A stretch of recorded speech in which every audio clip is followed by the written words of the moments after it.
Hello and welcome to the Superintendent's Perspective. I'm Lisa Ayala with Edinburg CISD Public Relations, and I'm joined by Dr. Mario Salinas, Superintendent of Schools, and our Edinburg CISD Police Chief, Ricardo Perez. So welcome back from the new year, gentlemen, or to the new year. Today we're going to be talking a little bit about safety and security. So what have we got going for 2023? Yes. First, let me remind everyone that for us, Edinburg CISD, safety of our children and our staff is priority number one. Yes.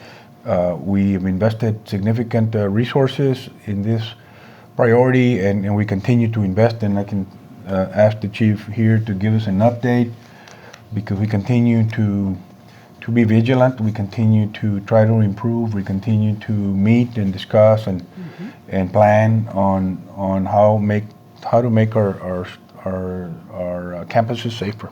Right. Chief, can you give us an update of where we're at as far as safety and security? Yes, sir. You lead that charge, you and some other staff. Yes, sir. Dr. Salinas, thank you for having me on your show. I know it's a brand new school year, or a new year, 2023, and we're looking forward to good things for this year, especially in security and safety. Security and safety is our priority for the school district. The state auditors came to check our schools to see if they were safe. In fact, this week I got a phone call from one of the auditors that they're resuming this week with the checks, security audits. I know that we had a meeting, safety committee meeting this week as well. Right. All of it, and this is the first show of the year, and we need to start with what's important.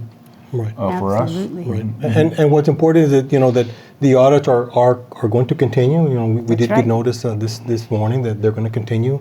The good part about an audit is that the auditor will point out any potential concerns, and they're quickly addressed, which is good. It's good for us to be audited to make sure that we address them. Yes. Well, we have almost $1.7 million in grant money to fortify our schools with fencing, which we already have.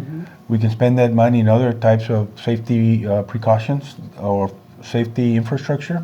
Cameras, strengthening our doors, bulletproofing some of our windows. We got some of that. Yes.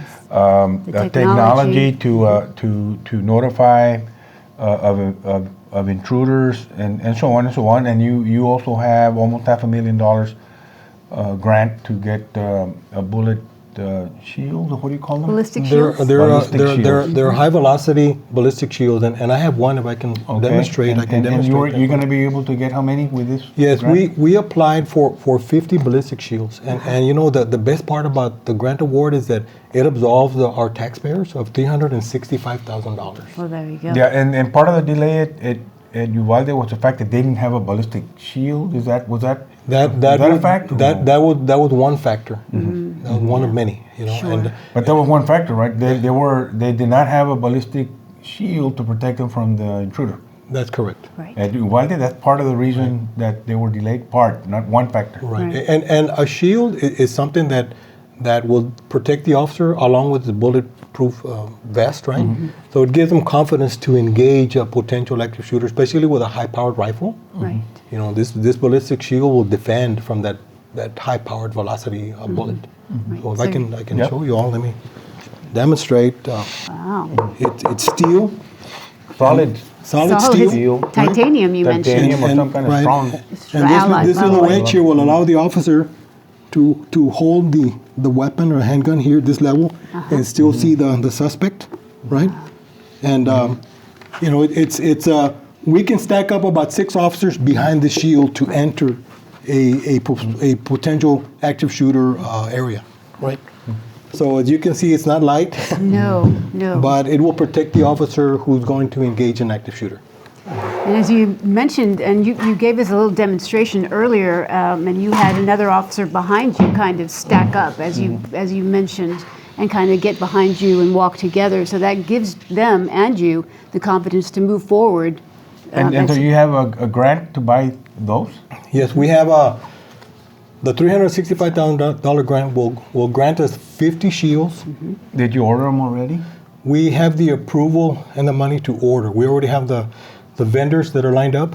We already got I would imagine there's many people requesting these things because they're a grant, and I'm sure we're not the only ones who got grant, the whole state of Texas. So I think the sooner we order, the sooner we get in line to get these things. Right. So the order is nationwide. Okay. Nationwide. And for the state, now let me tell you about Edinburg CISD. As soon as the grant award was given out, we applied within 7 days. We applied very quickly. We were probably one of the first to get the award, and we're very excited because, like I said, it absolves the taxpayer of so much money, $365,000, and our officers are going to have the confidence to engage, and they're going to be protected by a ballistic shield along with their equipment. So it's very Every campus is going to have one of these things? Every campus, including the administration building. Right. Okay. And SWAT team and our members. SWAT team. And additional officers like myself and our commanders will also have them in their vehicles as well. Yeah. I know at the meeting that we had on the safety and security, due to the grants, we have, $1.5 million worth of grants so we can make our schools safer.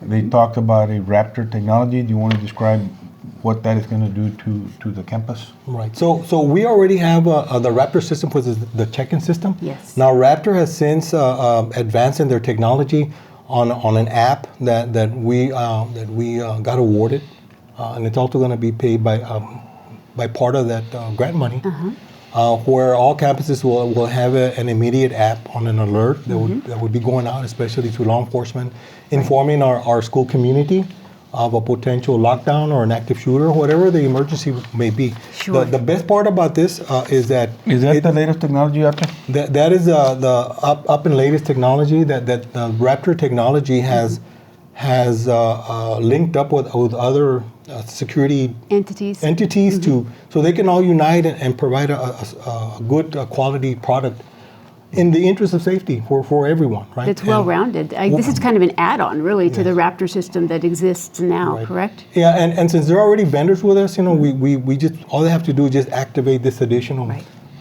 technology. The practical use of this kind of technology is, for example, let's say there's a coach out there in the field, and the coach spots an intruder, and that coach would be able to activate the technology to warn the whole campus Right. to lock down or whatever it is that the technology instructs the staff to do, or how does that work? So how that works is that every campus has a threat assessment team, as per Senate Bill 11.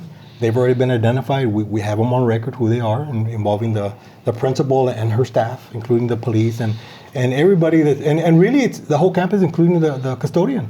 He's also a boots on the ground, eyes on the ground. Yes.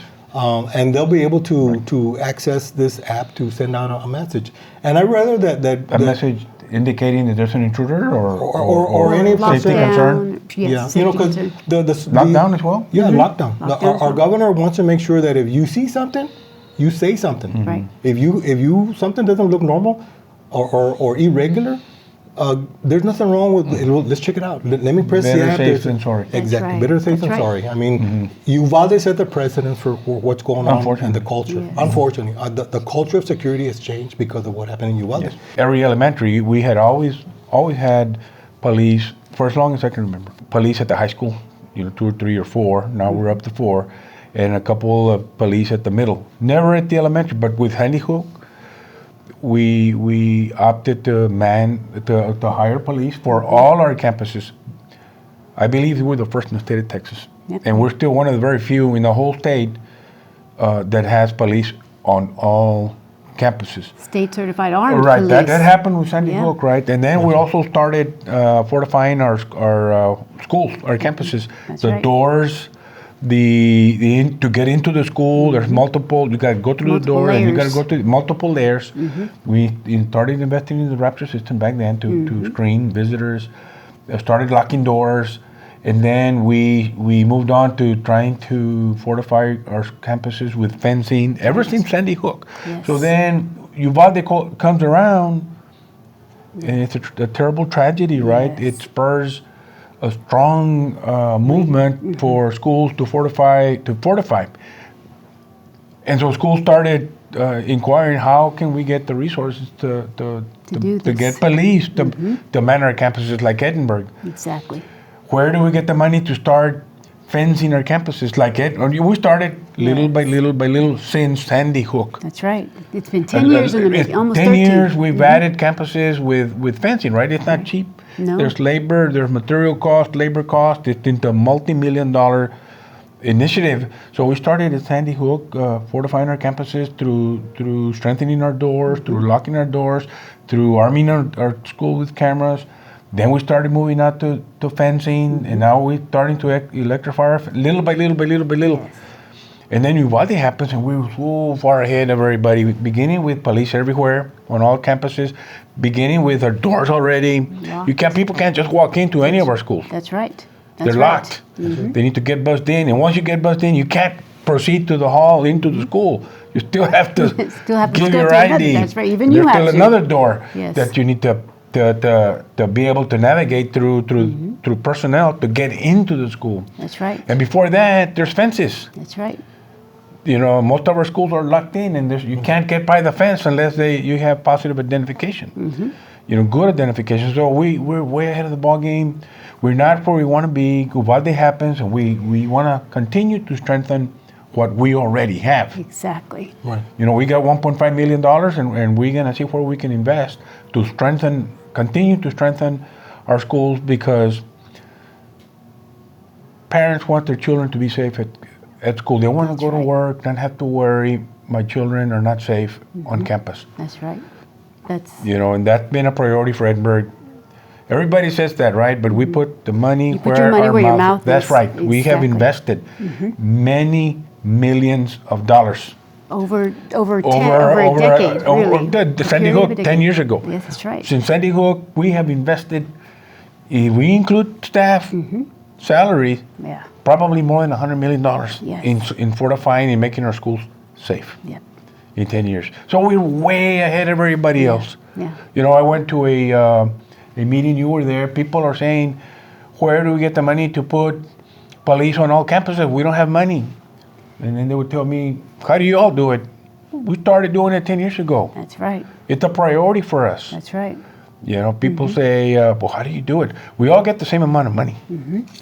Where do you choose to put the money? We choose to invest in security, in police. Our police department, we invest $6-7 million annually That's to right. have a police department. With a We SWAT cut team. and we cut at other places because That's everybody right. gets the same amount of money as everybody else. And where do you choose to spend your money? We chose to spend it in security. Yes. And we continue to spend it in security because that's what parents want. That's right. And I think answering those calls and being able Yeah. to see that kind of That's interest correct. and We continue to stress safety, and we put our money where our mouth is. exactly. That's correct. Spend the money. It's That's what right. it takes. And that's Human what's resources, most important. material resources, all kinds of resources to make our schools safe. Yes. And we'll continue to do that. Yeah. So that's exactly what we will continue to do. What do you have anything else that you want to add at the? There's a couple of things. One is that the money that's put into the strengthening of our security also pays dividends when we do training. Oh, and one of yes. the trainings that's coming up is on January 21st. We'll have an emergency evacuation and mass casualty training at McGee Elementary, involving our school nurses, our first responders, police officers, and our licensed professional counselors. We're at that level where we're going to actually train on an actual scenario involving a helicopter that will be landing to simulate that they're going to be transporting mass casualty victims. So we're going to put our practice into play, Right. and we're going to learn from that and hopefully be knowledgeable if that were to ever happen. So Right. we'll be very well prepared on what everybody's role is in this type of event. And we'll be very excited to talk about that when we do get there, and we'll have video. We'll be able to come back and discuss exactly how that plan worked out and how everything went, incident command, the whole 9 yards. So we'll be, we welcome everybody to join us for that, and we want to thank everyone for joining us for this show. So thank you again for joining us on this week's Superintendent's Perspective, and as always, stay healthy and stay safe.